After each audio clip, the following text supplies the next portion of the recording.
We need to speak, Kaneko teen. I've been scouring the archives for any information regarding temporal magics since last we spoke, and the results have been rather troubling, to say the least. As you may or may not be aware, ancient Alec is portrayed in the Enchiridion as a cautionary tale, a great empire brought low by its vanity and hubris. However, there are certain apocryphal texts in which the Alleghens are cast in a more sympathetic light, if not outright exalted. 'Twas in these texts that I found references to temporal magics once wielded by Alleghen mages. Said magics could be used to halt or even reverse the temporal state of a given object. If these accounts are to be believed, and if Gigi's abilities and these magics are one and the same, then it may well be possible for him to turn back the hands of time for the Grand Sirs, much as he restored the Duke's priceless vase. That being said, there is no telling how this will work with regards to a living being. Consider, if you will, that the vase was filled with water when shattered. Even if the vessel were restored, what would become of its former contents? Would it be filled with water as before? The very same, every drop returned, or would it be different water? Or would the water, once spilled, be forever lost? I speak of the soul, my friend, for even if one could use these magics to restore the dead to life, would they be as they were before, with all the same thoughts and memories and feelings? The Grand Sirs are convinced that they can regain their lost youth, and mayhap they can. But the dead who have entered into Hallone's halls cannot return. They cannot. Yet Gigi is nevertheless resolved to try and resurrect Archmagus Quan.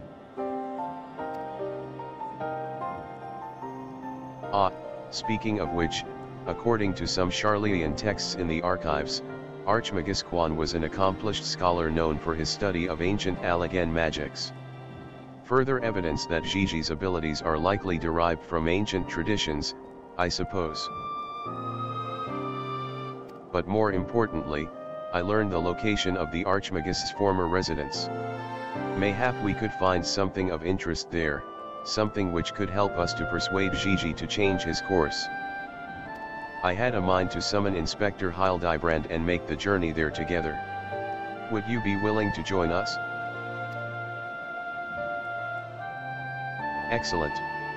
Then let us be about our business. I saw you. Heretic.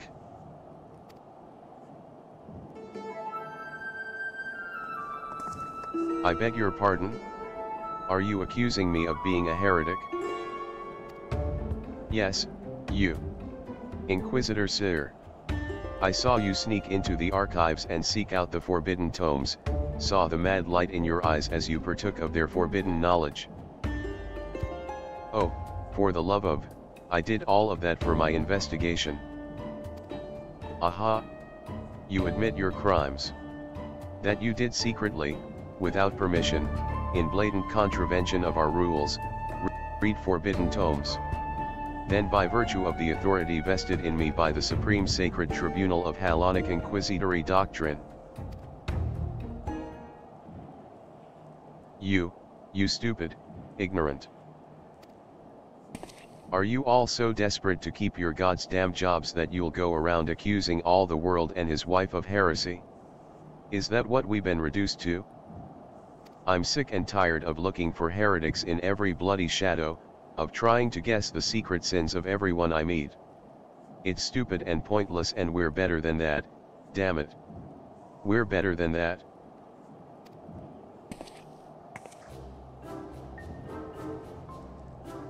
If you will not surrender yourself, then I have no choice but to inform my superiors.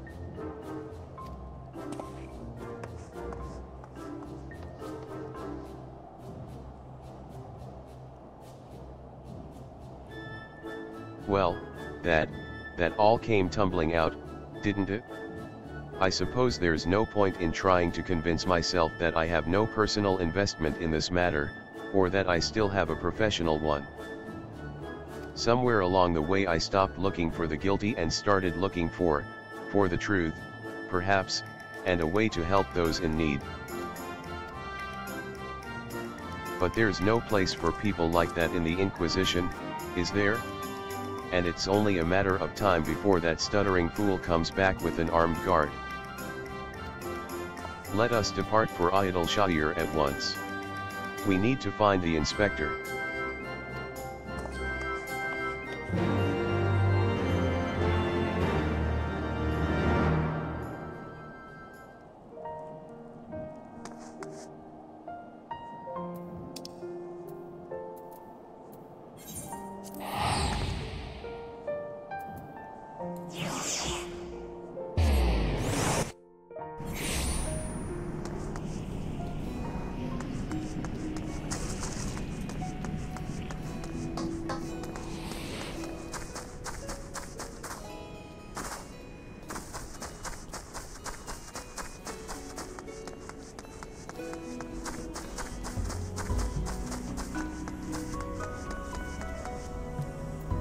Goddamn Hildy, I raised you to have better sense than this. Are you looking for the inspector? He went off on his lonesome. Twould seem we arrived too late. Inspector Hildibrand has already gone off on his own to confront the Grand Sirs. They came back briefly to trade Jingli Shine for supplies and whatnot, you see, and the Gobi's ear caught them trading tongue flaps about killing dragons in the Forelands. When the inspector learned about it later, he said he had to get after them right away and backtake Gigi. He said he had a duty, not as an inspector, but as a father. Bugger that. He's got no obligations to a bloody mammoth, especially one that chose to leave of its own free will, as I recall. I swear, I turn my back on the boy for one bleeding second and he loses his goddamned mind. I'm afraid he might try to do something reckless. Don't you think we should try to find him and offer hand-lending? I am rather more concerned about what will happen if the Grand Sirs attack, or worse, kill any of Hraesvelgar's brood. But first things first, I suppose. Kanekotine, would you be so kind as to assist Mistresses Nashu and Julian in their search for the inspector? I will pay a visit to Archmagus Quan's abandoned abode in the meantime. Oh, and before you think to refuse, know that you need not fear for my safety. Let us just say that our singular experiences together have inured me to the harsh realities of, well, reality. Ha! Could it be the scrawny little shite's finally found his spine? Let's start by heading to Tailfeather. I reckon the inspector probably went there first to ask after the Grand Sirs, so if we do the same, we're sure to catch up with him eventually.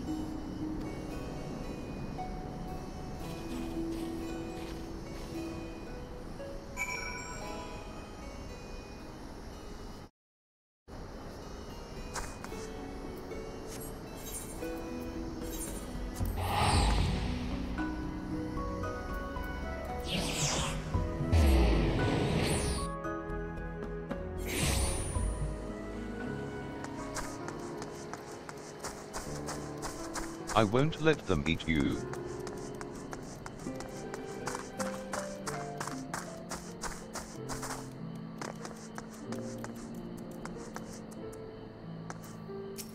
Hildy practically grew up in the saddle.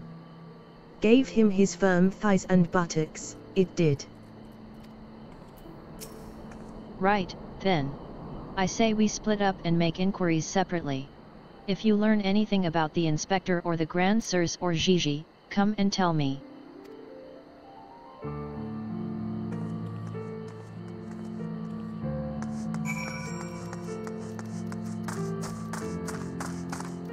Come to buy your birds at the source. Welcome, welcome.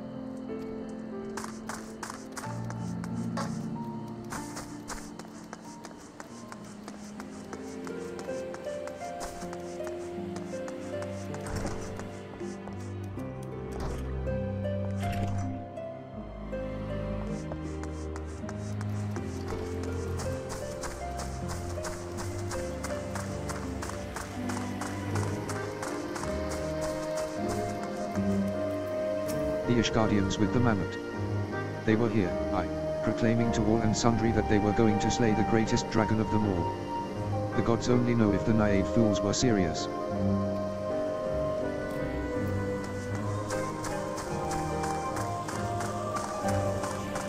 Gah ha ha ha.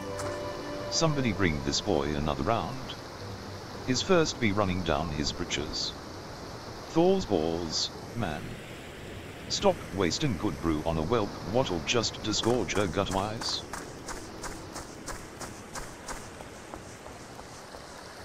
The more distant and harsh the frontier, the louder the call that beckons me there.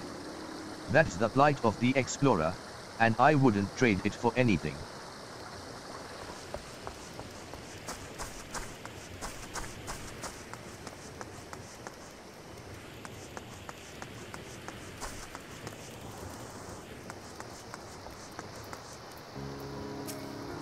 Oh, those daft sods.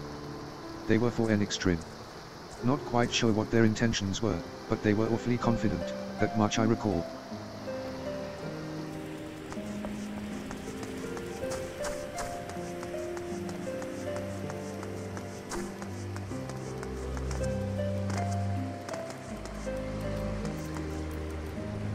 Three dragon slayers and a mammoth, I'd call you a mummer if I hadn't seen them come through earlier, boastin' about how they were off to kill the biggest one yet.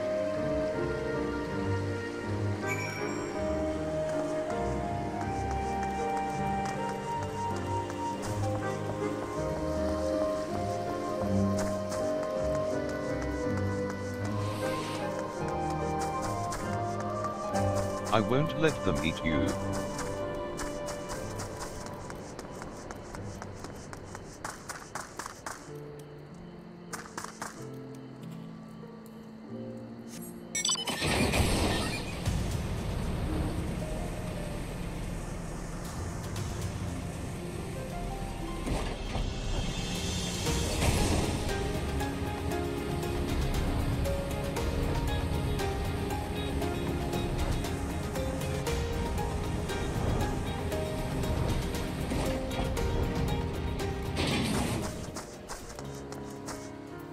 Have you seen my dear baby boy?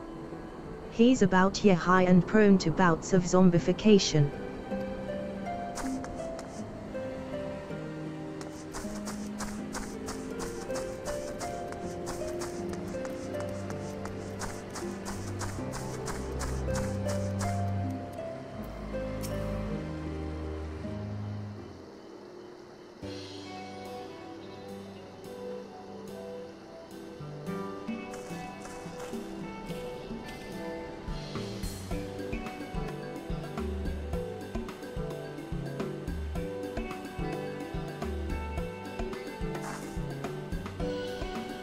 Oh, I see. So the Grand Sirs were headed for Enix Shrine. And my dear boy wasn't far behind them either. What are we waiting for? Let's go, let's go.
Oh, I found one of the Grand Sirs. Did Hildy do this? Usually he ends up on the receiving end. The poor unfortunate soul who bears a striking resemblance to all and is quite firmly embedded in the earth. Would you look at that? The inspector sure gave him what for. That may be, but where'd the other two get to? Not to mention the mammoth. Why don't we pull him out and ask? Though, having said that, it looks easier said than done. Oh, how silly of me. I'm sure you've got more than enough strength to yank him free, right, K-Neko teen?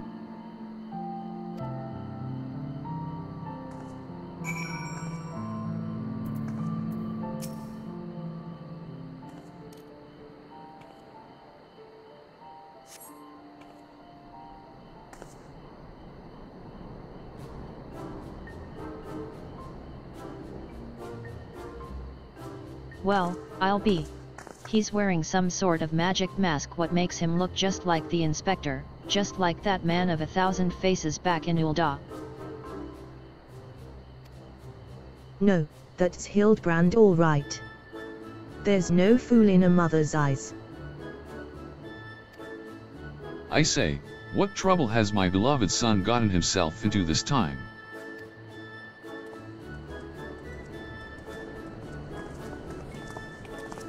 Why, hello there, Lord Godbert and Inspector Sear. How'd you two end up traveling together? Blind fortune, you might say. I was too far from Tailfeather when night began to fall, but fortunately Lord Godbert chanced to find me wandering in the wilderness. Lord Edmund told me all about this recent trouble with the Grandsons, as well as Hildy's investigation. And a father cannot help but take an interest in his son's affairs, can he? As for me, I was eager to share with you my latest findings. Namely, Archmagus Quan's research notes. I haven't slept like that since I was buried in the Lich Yard.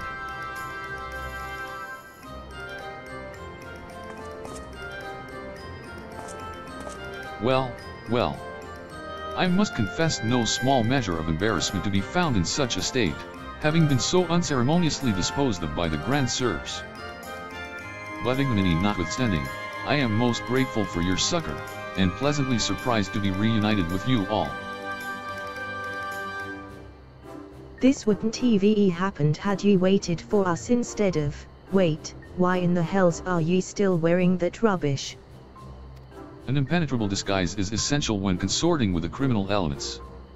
Alas, 'twould seem the Grandsirs have grown more perceptive in their newfound youth. Wait, do you mean they've already regained their youth? What about Gigi? Did you see him? Was he behaving strangely? Now that you mention it, his warm, soulful eyes were rather more pointy than I remember. By the Fury, not pointy. According to Archmagus Quan's notes, that's a sign Gigi's using too much magic. If he carries on like this, his ether will be expended, and he'll end up not more than an empty husk. This is terrible news. We must catch up to the Grandsirs at once. Do you know where they were headed? All I heard was that they were keen to slay dragons. They were bound for the Churning Mists, a place called Zenith, to kill a great WYRM named Nidhogg.